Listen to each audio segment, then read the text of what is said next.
মাঠের 100 গজ 200 গজ 300 গজ 400 গজ 500 গজ পর্যন্ত দূরত্ব দর্শক অবস্থান করছে খেলা দেখবার জন্য, কিন্তু সবার ভাগ্যে খেলা দেখার সুযোগ হয়নি। যেহেতু সকাল 7টা 8টা 9টা 10টা থেকে জায়গা দখল শুরু হয়েছিল, এবং আমিও ফেসবুকে লিখেছিলাম কদিন আগে যে মাঠের জায়গা দখল করার জন্য আগে ভাগে আসবে, তাই হয়েছে অবস্থা। আজকে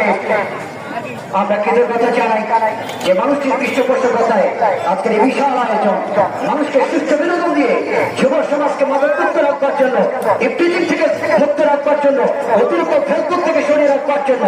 শিক্ষা সাংস্কৃতিক ক্রীড়া বিনোদনের মধ্য দিয়ে মানুষ আদর্শ হবে সেই আয়োজনকে উপহার দিয়েছে, যাদের নতুন বাবু স্যারের জন্য কৃতজ্ঞতা।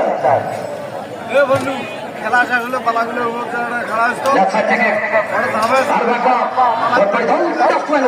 সীমানার বাইরে খবরদার কেউ ঠ্যাং লাগাবে না। তোমার থেকে কাকিনা দল কাকিনার সাথে থেকে যোগান কেনার প্রত্যয় শান্ত যাদু, সেখান থেকে মাইনুল আবারও শান্ত যোগানোর পর একটা অ্যাঙ্গেল পাস করেছে প্রতিপক্ষের 4 নম্বর জার্সি ঝাড়প্রান্ত থেকে কাকিনা দল কত ভয়ঙ্কর খেলোয়াড়ের সাথ গোটা উত্তরবঙ্গে যাত্রা হয়েছে সাথে নাম্বার ক্লাস গ্রাউন্ডিং হয়েছে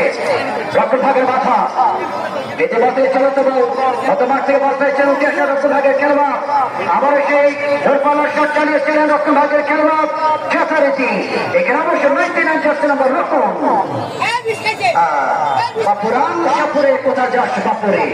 আই বাবা থেকে যা দুটো সাপ রেখে যা আস্তে করে শুয়ে পড়লেন এই ওঠা বলটিকে শুয়ে পড়ে এখানে যখন ভাব থেকে ফলের বল পেয়েছে সেটা হানিম বেজরম্যান ইব্রাহিম রেখেছে তার কাজ দলের পক্ষে ইব্রাহিম নম্বর চৌকে দিয়েছে সচেষ্ট করতে ছিল রাইট হাফে প্রতিপক্ষের বাধা থেকে 3 নম্বর জার্সি অবশ্য বাধা দিয়েছিলেন বলটিকে, দলের পক্ষে 3 নম্বর জার্সি সেখানে ছিলেন অবশ্য নেট্রিক পজিশনে খেলবার।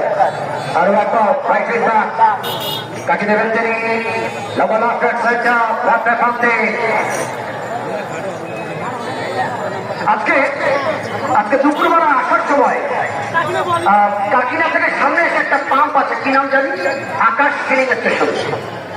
তাই না? আকাশ ফিলিং স্টেশনে দর্শকগুলি ছবি তুলা নিয়ে ব্যস্ত হয়ে গিয়েছিল এবং তারা ঝাঁকে ঝাঁকে গাড়ি নিয়ে আসছিল এখানে যে আমরা আজকে খোরশেদ ভাই খেলা দেখতে যাবো, জায়গা পাবো কিনা। আমি বলছি না, আসলে আমি বলতে পারছি না আমি কি যেতে পারবো কিনা, কঠিন অবস্থা এসে দেখি তাই কথা বলতে